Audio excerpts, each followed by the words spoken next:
breaking news ডাঙৰ খবৰে মুহূৰ্তত জনাইছো ৰাজধানী দিল্লীত হোৱা ভয়ংকৰ বিস্ফোৰণৰ পাছতেই ৰাজ্যৰ মুখ্যমন্ত্ৰী ডক্টৰ হিমন্ত বিশ্ব শৰ্মাৰ তৰফৰ পৰা কেইবাটাও ডাঙৰ মন্তব্য কৰা হৈছে দিল্লীৰ সৈতে অসমৰ কানেকশ্যন পোৱা গৈছে ৰাজধানী দিল্লীত হোৱা বিস্ফোৰণৰ পাছতে অসমত বহু লোক গ্ৰেপ্তাৰ হ'ব পাৰে ৰাজ্যৰ মুখ্যমন্ত্ৰী ডক্টৰ হিমন্ত বিশ্ব শৰ্মাৰ তৰফৰ পৰা দিল্লীৰ বিস্ফোৰণ সন্দৰ্ভত অসমত গ্ৰেপ্তাৰ হ'ব লগা সন্দৰ্ভত কি ডাঙৰ মন্তব্য কৰিছে জনোৱাৰ চেষ্টা কৰিম অসমত যোৱাকালি পেহেলগামৰ ঘটনাৰ পিছত আৰু যোৱাকালিও আমি দেখিছোঁ যে ফেচবুকত একাংশ লোকে এই ঘটনাটোক হয় আদৰণি যোগাই জনাইছে নহ'লে খুব ফূৰ্তিৰে তেওঁলোকে কিছুমান ইমজি পোষ্ট কৰিছে তাৰমানে এইসকল ব্যক্তিয়ে সন্ত্ৰাসবাদক সমৰ্থন কৰে এইসকল ব্যক্তিৰ আমি বেকগ্ৰাউণ্ড চেকিং কৰি আছোঁ যোৱাকালি ৰাতিৰ পৰা আৰু প্ৰয়োজন হ'লে কিছু ব্যক্তিক আমি এৰেষ্টো কৰিম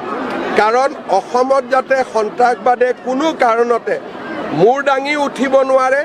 আৰু তেওঁলোকে উৎসাহো যাতে পাব নোৱাৰে তাৰ কাৰণে আমি কঠোৰ হ'বই লাগিব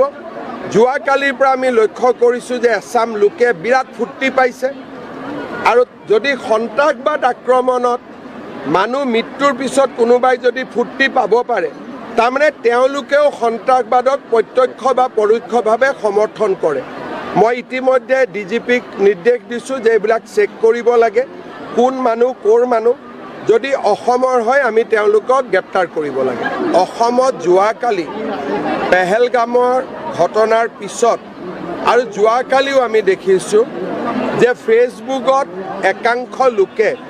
এই ঘটনাটোক হয় আদৰণি যোগাই জনাইছে নহ'লে খুব ফূৰ্তিৰে তেওঁলোকে কিছুমান ইমজি পোষ্ট কৰিছে তাৰমানে এইসকল ব্যক্তিয়ে সন্ত্ৰাসবাদক সমৰ্থন কৰে এইসকল ব্যক্তিৰ আমি বেকগ্ৰাউণ্ড চেকিং কৰি আছোঁ যোৱাকালি ৰাতিৰ পৰা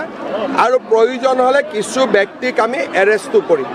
কাৰণ অসমত যাতে সন্ত্ৰাসবাদে কোনো কাৰণতে মূৰ দাঙি উঠিব নোৱাৰে আৰু তেওঁলোকে উৎসাহো যাতে পাব নোৱাৰে তাৰ কাৰণে আমি কঠোৰ হ'বই লাগিব যোৱাকালিৰ পৰা আমি লক্ষ্য কৰিছোঁ যে এছাম লোকে বিৰাট ফূৰ্তি পাইছে আৰু যদি সন্ত্ৰাসবাদ আক্ৰমণত মানুহ মৃত্যুৰ পিছত কোনোবাই যদি ফূৰ্তি পাব পাৰে তাৰমানে তেওঁলোকেও সন্ত্ৰাসবাদক প্ৰত্যক্ষ বা পৰোক্ষভাৱে সমৰ্থন কৰে মই ইতিমধ্যে ডিজিপিক নিৰ্দেশ দিছোঁ যে এইবিলাক চেক কৰিব লাগে কোন মানুহ ক'ৰ মানুহ যদি অসমৰ হয় আমি তেওঁলোকক গ্ৰেপ্তাৰ কৰিব লাগে